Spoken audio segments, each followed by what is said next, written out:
It's Saturday, June 26th at the International Media Center at the G20 Summit in Toronto. I'm talking to Dennis Howlett, Executive Director of Make Poverty History. That's correct. Coordinator.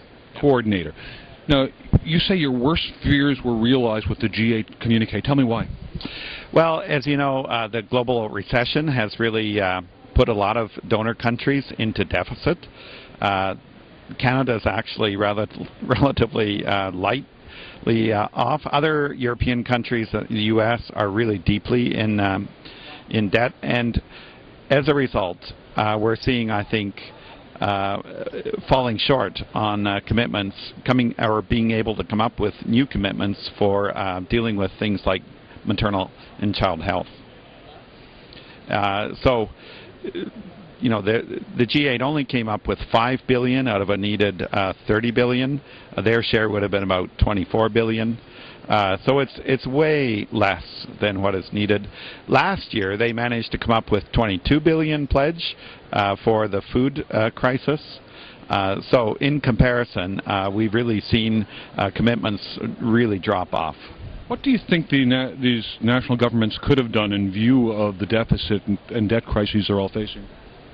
Well, this is one of the reasons the Make Poverty History and other civil society organizations have been calling for a Robin Hood tax, because we acknowledge that there are going to be problems.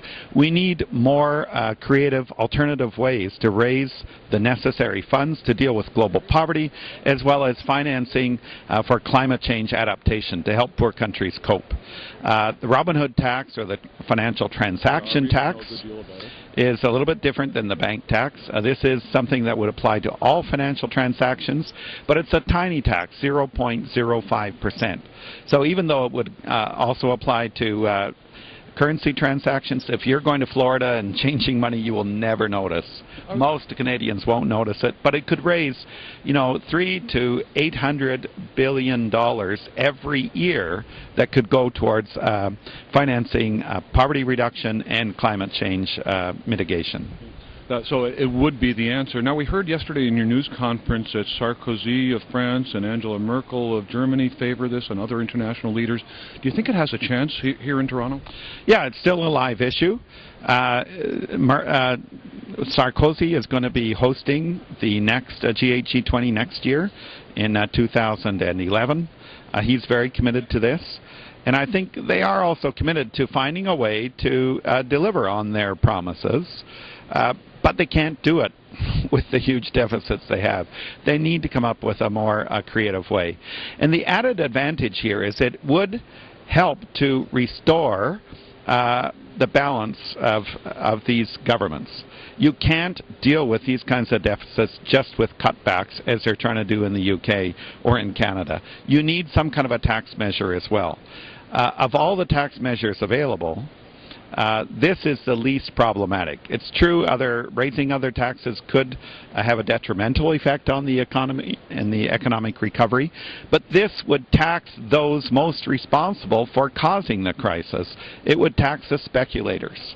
And there's no harm done taxing them. Most ordinary people will not pay a cent of this kind of a tax. So it would help to curb speculation, as well as restore a better financial health for European and other governments that are deeply in debt, and raise much needed money for investment in poverty reduction and climate change. It's the perfect solution. And in the meantime, what are the world's poor to do?